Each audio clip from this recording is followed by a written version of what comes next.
Hi hello welcome back. ഇന്നത്തെ recipe വളരെ easy ആയിട്ട് ചെയ്തെടുക്കാൻ പറ്റുന്ന നല്ല കിടിലൻ ഈവനിങ് സ്നാക്സിൻ്റെ റെസിപ്പിയാണ്. ഇതിന് വേണ്ടിയിട്ട് ഞാനിവിടെ എടുത്തു വെച്ചിരിക്കുന്നത് 2 നേന്ത്രപ്പഴമാണ്. തൊലിയൊക്കെ കുറച്ച് കറുത്ത് പോയിട്ടുള്ള നേന്ത്രപ്പഴമാണ്. ഏതാണെങ്കിലും ഇതിലേക്ക് യൂസ് ചെയ്യാം. അപ്പോൾ നമുക്കിത് എങ്ങനെ ഉണ്ടാക്കുന്നത് നോക്കാം. അതിനു മുന്നേ തന്നെ ചാനൽ സബ്സ്ക്രൈബ് ചെയ്യാത്തവർ സബ്സ്ക്രൈബ് ചെയ്ത് സപ്പോർട്ട് ചെയ്യാൻ മറക്കരുത്. അപ്പോൾ ഞാനിതാ ഈ ഒരു പഴമൊക്കെ ചെറുതാക്കി മുറിച്ചെടുത്തിട്ടുണ്ട്. എന്നിട്ട് ഒരു മിക്സിയുടെ ജാറിലേക്ക് ഇട്ടെടുക്കുന്നുണ്ട്. ഇതിലേക്ക് ചെറുപഴം വേണമെങ്കിൽ യൂസ് ചെയ്യാം. അപ്പോൾ ഇനി ഇതിലേക്ക് ഞാനിവിടെ ഒരു കോഴിമുട്ടയാണ് എടുത്തു വെച്ചിട്ടുള്ളത്. ഇതും കൂടി ഇതിലേക്കൊന്ന് പൊട്ടിച്ചൊഴിച്ച് കൊടുക്കുന്നുണ്ട്.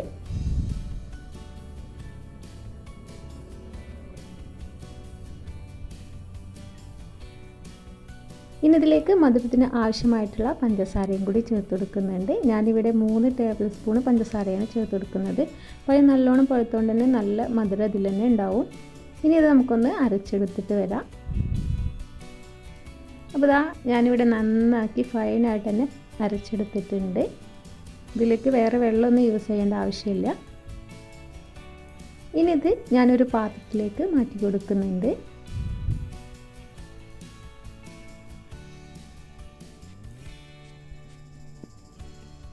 അങ്ങനെ ഞാൻ പാത്രത്തിലേക്ക് ചേർത്ത് കൊടുത്തിട്ടുണ്ട്. ഇനി ഇതിലേക്ക് ഞാനിവിടെ ഒരു 2 കഷ്ണം ബ്രെഡ് ചെറുതാക്കി ഒന്ന് പൊടിച്ചെടുത്തത് ചേർത്ത് കൊടുക്കുന്നുണ്ട്. ഇതിന് പകരം റസ്ക് പൊടിച്ചിട്ട് യൂസ് ചെയ്യുക. അതല്ലാന്നുണ്ടെങ്കിൽ ബിസ്ക്കറ്റ് ഒരു 5-6 ബിസ്ക്കറ്റ് എടുത്തിട്ട് പൊടിച്ചിട്ട് യൂസ് ചെയ്യുക. ഇതിലേതെങ്കിലും ഒന്ന് എന്തായാലും ചേർത്തെടുക്കണം. ഉണ്ടെന്നുണ്ടെങ്കിൽ എന്തായാലും ചേർത്തെടുക്കുക. പിന്നെ ഇതിലേക്ക് ഞാനിവിടെ 3 ടേബിൾ സ്പൂണ് ഗോതമ്പ് മാവാണ് ചേർത്തെടുക്കുന്നത്. ഇതിന് പകരമായിട്ട് മൈദ വേണമെങ്കിലും യൂസ് ചെയ്യാം. പിന്നെ ഇതിലേക്ക് ഒരു നുള്ളു ഉപ്പും കൂടി ചേർത്ത് കൊടുക്കുന്നുണ്ട്. ഇനി ഇതിലേക്ക് ഒരു 1/4 ടീസ്പൂണോളം ഏലക്കാപ്പൊടി ചേർത്ത് കൊടുക്കുന്നുണ്ട്. പിന്നെ 1 ടീസ്പൂണ് അരിപ്പൊടി യൂസ് ചെയ്യുന്നുണ്ട്. ഒരു ചെറിയ ക്രിസ്പിനെസ് കിട്ടാൻ വേണ്ടിയിട്ടാണ്. ഇത് വേണമെന്നുണ്ടെങ്കിൽ നിങ്ങൾക്ക് സ്കിപ്പ് ചെയ്യാം. പിന്നെ ഒരു 2 ടീസ്പൂണോളം കറുത്ത എള്ളും കൂടി ചേർത്ത് കൊടുക്കുന്നുണ്ട്. ഇത് ഓപ്ഷണലാണ്. അപ്പോൾ ഉണ്ടെന്നുണ്ടെങ്കിൽ ചേർത്തെടുക്കുക. പിന്നെ ഇതെല്ലാം കൂടിയിട്ട് നല്ല രീതിയിലൊന്ന് മിക്സാക്കി കൊടുക്കുക. അതുപോലെ തന്നെ ഞാനിവിടെ 3 ടേബിൾ സ്പൂൺ ഗോതമ്പ് പൊടിയാണ് ചേർത്ത് കൊടുത്തിട്ടുള്ളത്. അപ്പോൾ നിങ്ങൾ എടുക്കുന്ന പഴത്തിൻ്റെയും മുട്ടയുടെയും അളവിനനുസരിച്ച് വ്യത്യാസം വരും. അപ്പോൾ അതിനനുസരിച്ച് ഗോതമ്പ് പൊടി അല്ലെങ്കിൽ മൈദാപ്പൊടി കുറയ്ക്കുകയൊക്കെ ചെയ്യാം.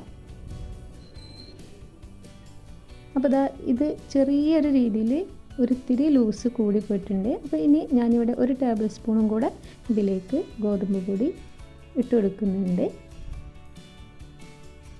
1 ടേബിൾ സ്പൂൺ മാത്രം ചേർത്ത് കൊടുക്കുന്നുള്ളൂ. ഇനി ഇതും കൂടി നല്ല രീതിയിലൊന്ന് മിക്സാക്കി കൊടുക്കാം.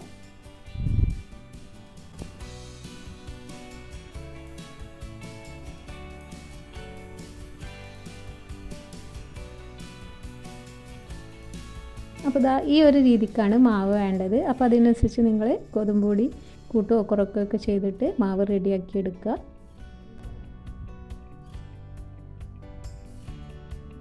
അപ്പോൾ ഈ ഒരു രീതിക്കാണ് ഇതിന് ബാറ്റർ വേണ്ടത്. ഇനി നമുക്കിതൊന്ന് ഫ്രൈ ചെയ്തെടുക്കാം. അതിന് വേണ്ടിയിട്ട് ഞാനിവിടെ ഒരു ചീനച്ചട്ടിയിലേക്ക് ഓയിലൊക്കെ ഒഴിച്ച് ചൂടാക്കി എടുത്തിട്ടുണ്ട്.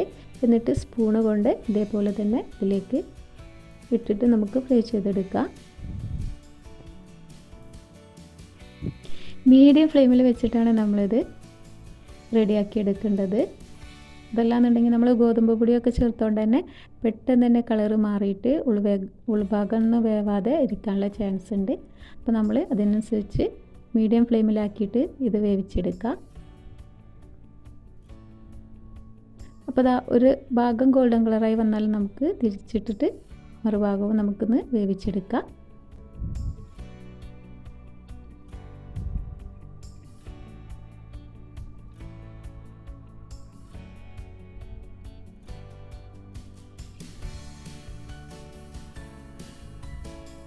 അപ്പോൾ ഇതുപോലെ തന്നെ ഇളക്കിയിട്ട് നമുക്ക് ഇടയ്ക്കിടയ്ക്ക് ഇങ്ങനെ അങ്ങോട്ടും ഇങ്ങോട്ടും ഇളക്കിയിട്ട് നമുക്കിത് ഫ്രൈ ചെയ്തെടുക്കാം. എന്നാൽ എല്ലാ ഭാഗവും നമുക്ക് വെന്ത് കിട്ടും.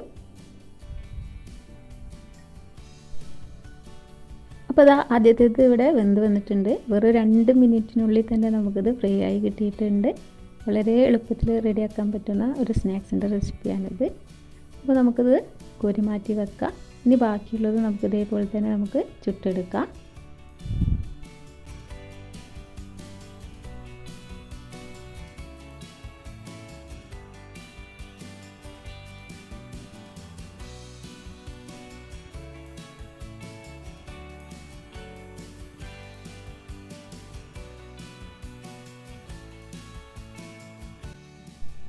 അപ്പോൾ ഇതാ രണ്ടാമത്തേതും ഇവിടെ വരച്ചിട്ട് കൊടുക്കുന്നുണ്ട്.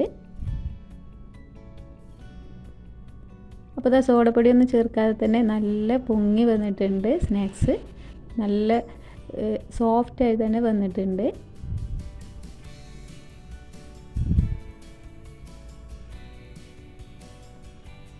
അപ്പോൾ ഇതാ ഇതും ഇവിടെ റെഡി ആയിട്ടുണ്ട്. അപ്പോൾ ഇതാ വളരെ എളുപ്പത്തിൽ നമ്മുടെ ഈ ഒരു സ്നാക്സ് റെഡിയാക്കാനായിട്ട് പറ്റും. അങ്ങനെ നമുക്ക് എല്ലാതും ഇതേപോലെ തന്നെ നമുക്ക് ചെയ്തെടുക്കാം. അപ്പോൾ ഇതാ നല്ല ടേസ്റ്റി ആയിട്ടുള്ള മുട്ടയും പഴം വെച്ചിട്ടുള്ള നല്ല ടേസ്റ്റി ആയിട്ടുള്ള പലഹാരം ഇവിടെ റെഡി ആയിട്ടുണ്ട്. ഒരു തവണ നിങ്ങൾ ഇതേപോലെ തന്നെ ട്രൈ ചെയ്ത് നോക്കാം. നല്ല ടേസ്റ്റി ആയിട്ടുള്ള പലഹാരം തന്നെയാണ്.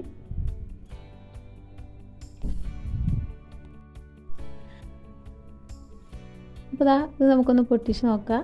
ഉള്ളിലൊക്കെ നല്ല പൊടിയൊക്കെ നല്ല വെന്ത് വന്നിട്ടുണ്ട്. നല്ല ടേസ്റ്റി ആയിട്ടുള്ള ഒരു പലഹാരമാണ്. എല്ലാവരും ഒന്ന് ട്രൈ ചെയ്ത് നോക്കുക. കുട്ടികൾക്കൊക്കെ ഇഷ്ടപ്പെടുന്ന ഒരു പലഹാരമാണ്. തൊലിയൊക്കെ കറുത്ത് പോയിട്ടുള്ള പഴമൊക്കെ ഉണ്ടെന്നുണ്ടെങ്കിൽ നമുക്കിതുപോലെ തന്നെ പലഹാരം നല്ല ടേസ്റ്റി ആയിട്ടുള്ള ഒരു പലഹാരം റെഡിയാക്കാനായിട്ട് പറ്റും. അപ്പോൾ എല്ലാവരും ഒന്ന് ട്രൈ ചെയ്ത് നോക്കുക. വളരെ കുറഞ്ഞ സമയത്തിനുള്ളിൽ നമുക്ക് ചെയ്തെടുക്കാൻ പറ്റുന്ന ഒരു കിടിലൻ പലഹാരത്തിൻ്റെ റെസിപ്പിയാണിത്. നിങ്ങളെല്ലാവരും ട്രൈ ചെയ്ത് നോക്കുക. ട്രൈ ചെയ്ത് നോക്കിയിട്ട് റെസിപ്പി ഇഷ്ടപ്പെട്ടാൽ താഴെ കമൻറ്റ് ചെയ്യാനൊന്നും മറക്കരുത്. അതുപോലെ തന്നെ വീഡിയോ ഇഷ്ടപ്പെട്ടാൽ ലൈക്ക് ചെയ്യാനും മറക്കരുത്. കൂടെ തന്നെ ചാനൽ സബ്സ്ക്രൈബ് ചെയ്യാത്തവർ സബ്സ്ക്രൈബ് ചെയ്ത് സപ്പോർട്ട് ചെയ്യാനും കൂടെ മറക്കരുത്. അപ്പോൾ ഇന്നത്തെ വീഡിയോ ഇത്രയേ ഉള്ളൂ. എല്ലാവർക്കും ഈ റെസിപ്പി ഇഷ്ടപ്പെട്ടെന്ന് വിചാരിക്കുന്നു. പുതിയൊരു റെസിപ്പിയുമായിട്ട് വീണ്ടും കാണാം. Thank you.